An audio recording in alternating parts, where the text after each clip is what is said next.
Good morning, welcome to my channel. అందరూ ఎలా ఉన్నారు? అందరూ బాగున్నారని అనుకుని వీడియో కంటిన్యూ చేస్తున్నాను. ఈరోజు నేను మీషో నుంచి మళ్ళీ ప్రోడక్ట్ వచ్చింది, ఏమని చూద్దాం రండి. నన్ను చూపించేలోన నా ఛానల్ సబ్స్క్రైబ్ చేయలేదంటే సబ్స్క్రైబ్ చేసుకుని వీడియో షేర్ చేయండి, లైక్ చేయండి. నేను ఇప్పుడు మోడర్న్ మళ్ళీ అంతే డ్రెస్ బుక్ చేసింటి, చూస్తున్నారు కదా, అది బ్లాక్ కలర్. నేను ఆ రోజు బ్లాక్ వేయలేదు, బుక్ చేయలేదు అన్నమాట. బట్ ఇదేమో బాగుంటుందేమో అని బుక్ చేస్తే బట్ చాలా అంటే చాలా కంఫర్టబుల్ ఫీల్ ఇచ్చిందండి.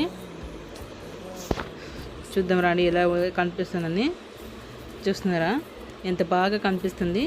ఇంత బాగా కనిపిస్తుంది అనుకోని లేదు, మళ్ళీ కంఫర్టబుల్ చాలా బాగుంది. ఇది వచ్చి క్లాత్ వచ్చి క్రెపే. నాకు యూజువల్లీ క్రెపే అయితే ప్రోడక్ట్ చాలా కంఫర్టబుల్ ఫీల్ అవుతాను, చాలా బాగుంటుంది, నాకు నచ్చుతుంది అది. బట్ ఈ ఫ్రాక్ ఇది డ్రెస్ అయితే మాత్రం బాగా చాలా అంటే చాలా కంఫర్టబుల్ ఫీల్ ఇచ్చింది. ప్రోడక్ట్ లింక్ కావాలంటే కమెంట్ బాక్స్లో లింక్ అని కమెంట్ చేయండి, నేను లింక్ షేర్ చేస్తాను. చూస్తున్నారు కదా ఎంత బాగుందని. చాలా అంటే చాలా తక్కువ ప్రైస్లో సిక్కింది నాకు ఇదైతే. ఇలాంటిది ఇంకా మళ్ళీ వీడియో కావాలంటే కమెంట్ బాక్స్లో కమెంట్ పెట్టండి. ఎలాంటి డ్రెస్సులు ఎలాంటి ప్రోడక్ట్ మీకు వీడియో చేసి పెట్టాలంటే నేను అట్లాంటిది ట్రై చేస్తాను. ఇప్పుడుకి మీకు ఎలా కావాలో అట్లాంటిది వీడియోలు చేస్తాను. సో నా ఛానల్ని మర్చిపోకుండా సబ్స్క్రైబ్ చేసుకుని వీడియో షేర్ చేయండి. మళ్ళీ ఒక వీడియోలో కలుద్దాం. Bye bye, good day.